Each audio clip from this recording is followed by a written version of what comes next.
Okay. Thank you for joining us today for our GINSA webinar. We are honored to have joining us today Foreign Minister Nikos Christodoulides, Minister for Foreign Affairs for the Republic of Cyprus. This discussion will be moderated by GINSA President and CEO, Dr. Michael Makovsky. Minister Christodoulides and Dr. Makovsky will be discussing U.S.-Cyprus relations and Eastern Med security. During the webinar, you may submit questions through the Q&A box on your screen. For those in the audience, you're automatically muted and your video is off. I would like to invite Dr. Makovsky to start this discussion. All right, thanks, Harris, and thank you all for joining. We're very honored today to have with us the Cypriot Foreign Minister, Nikos Christodoulides, and I apologize if I hope we got the pronunciation correct. Okay, good. Okay, good. Thank you. Look, we were honored a couple of weeks ago to have the Greek Foreign Minister, and the reason why, we're honored. The reason why we have him, and then we honored to have today the Cypriot Foreign Minister, because the Eastern Mediterranean is very important, we believe, to U.S. security. We think that the region, as understood as such, has not fully gotten the appreciation here in Washington that it should. So we started a policy project a couple of years ago on this issue. Given what's really been going on in the region for a long time, we actually intended to start this project a good while ago, but given what's been going on with Turkey, growing Turkish aggression in the region, and not always, I would say, Turkish divergence in its policy, and sometimes outright opposition to U.S. interests in the region, along with what we see has been a terrific positive development of growing collaboration, cooperation between Greece and Cyprus and Israel and Egypt, all in the Eastern Med, not only on the Turkish issue, but on a whole host of issues, including on development of natural gas. So given all these developments, we think this is and others, this is a very important region. And I want to just thank our friend, the Cypriot ambassador, Marios Lysioides. I'm sorry with my awful pronunciation, but the embassy here has been terrific to work with. So let me just give a very, very brief introduction of the foreign minister. He became foreign minister in 2018. He has held various trilaterals with Greece and Israel, and with Egypt, of course. He hosted Secretary Pompeo at the end of when he came there recently. He also was instrumental in pushing forward and ushering through with Cyprus the international definition of the Holocaust. He's been a career diplomat since 1999. He's held various positions for Cyprus for the Cyprus Foreign Ministry in Brussels, in Greece, in the UK. Right before he was foreign minister, he was also the Cypriot government's spokesperson. He has a BA from City University in New York, Queens College. He did postgraduate studies also here in the United States at NYU. You'll see his English is excellent. And he has a PhD in political science from the University of Athens. He's also author of 2 books, Plans for Solution of the Cyprus Problem, 1948 to 1978, and Relations Between Athens and Nicosia and the Cyprus Problem, 1977-1988. And he's also published in many domestic and international journals. Without further ado, I think Mr. Foreign Minister, we'd appreciate with your opening remarks, and then we'll ask you some questions. And thank you again for joining us. Very kind of you. Thank you, Michael, for the introduction and for inviting me to join today's event. It is both an honor and a pleasure to engage in conversation with the Jewish Institute for National Security of America, an organization that over 40 years has enriched the subject of cooperation on national security, the role of the U.S.-Israel cooperation in its own merit, but also its regional ramifications. your work on advocating the importance of cooperation between Israel, US, and the countries of the wider Eastern Mediterranean and Middle East, including Cyprus, is of utmost importance, and it is very greatly appreciated in the region and in Cyprus. We thank you for that and look forward to creating new paths for cooperation also with your contribution. I will make my presentation brief to allow time for discussion, for fruitful exchange, and will break my remarks in three main parts. An outline of the main pillars of Cyprus foreign policy, followed by the leaps of progress in US-Cyprus relationship, Cyprus-Israel relations, and the correlation between them, and how this fits in the overall picture of developments in the wider Eastern Mediterranean, and what we can expect and work on as we move ahead. It is true that Cyprus foreign policy has understandably been dominated by the Cyprus problem. I say understandably, given the magnitude of our national problem with close of 37% of our territory occupied by Turkey and not under the efficient control of the government of the Republic of Cyprus, which you can understand 37% is disproportionate magnitude to Cyprus size. And while the solution of the Cyprus problem will always remain, I will say, number one priority of the Cyprus government, in recent years we have embarked on a different strategy. Our efforts have focused on implementing a diverse, polythematic one, foreign policy, utilizing Cyprus' unique characteristics, amplifying our geostrategic role, and promoting a vision for our region that resonates well beyond the boundaries of the Eastern Mediterranean. The rationale is that the benefit accrued will also have a beneficial ripple effect in our efforts to reunify Cyprus. The multifaceted foreign policy affair is anchored on three main pillars. The first is the enhancement of our relation with countries in our immediate region, the Middle East and the Gulf. Building on the historically excellent relations with our neighbors, we have worked methodically in deepening our ties and cooperation. Our actions are underpinned by a long-term vision for our region that we believe is relevant not only for the region, but also for Europe and for the United States. At the time of shifting powers in the region, when power vacuums are being created, we see the need for increased involvement by actors with a positive agenda for the region. In the absence of this, you can understand that other actors with questionable agenda and motives that are already present in the region will fill in those vacuums. This brings me to the second pillar, which is the second pillar of our foreign policy, which is a more active involvement of Cyprus within the European Union. We have worked methodically to build our voice in Brussels on an array of issues where Cyprus has a strong added value, and a primary example is issues related to the Middle East, to the Eastern Mediterranean. Cyprus is acting as a bridge, I would say, between the European Union and the countries of the region that very rightly believe that the European Union has a distorted picture of the region and the countries of the region. I'll give you an example. On EU-Israel relations, we are pressing consistently and repeatedly on the need to engage meaningfully, creating channels of communication, and stop viewing Israel from the narrow lens of the Middle East peace process.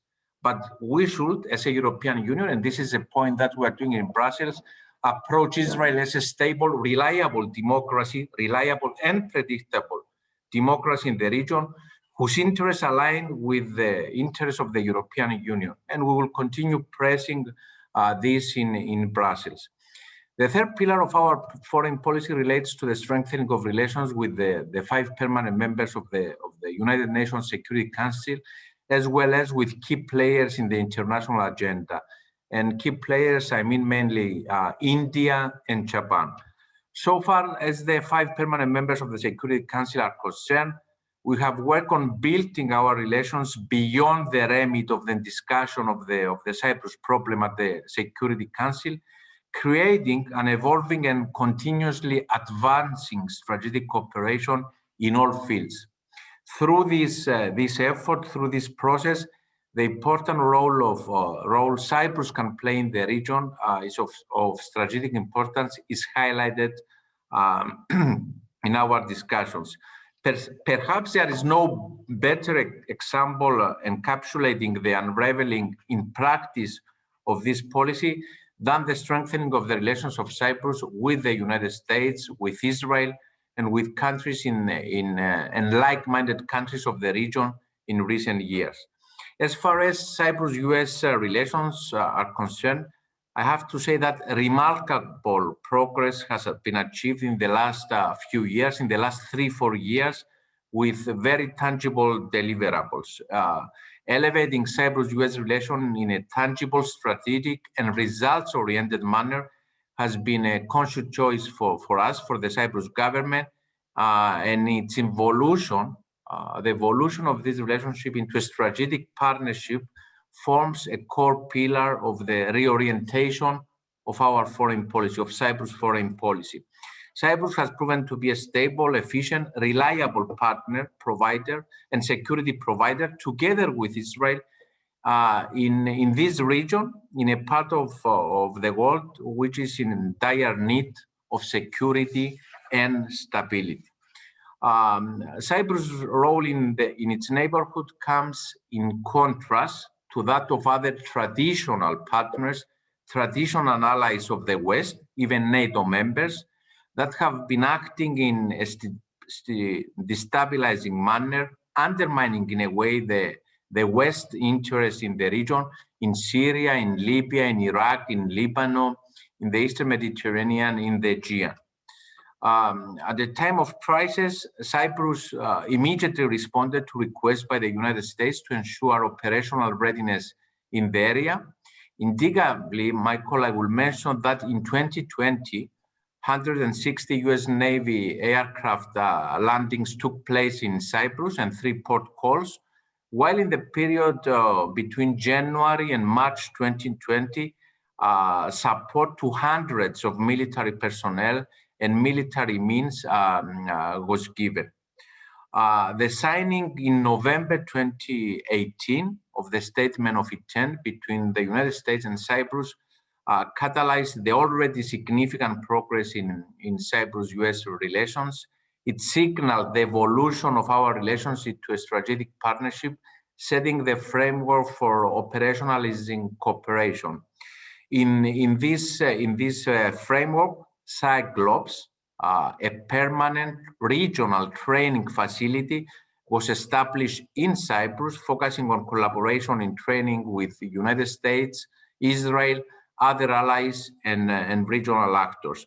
The focus will be on maritime and port security, border security, customs, counterterrorism, hybrid threats, and cybersecurity potential.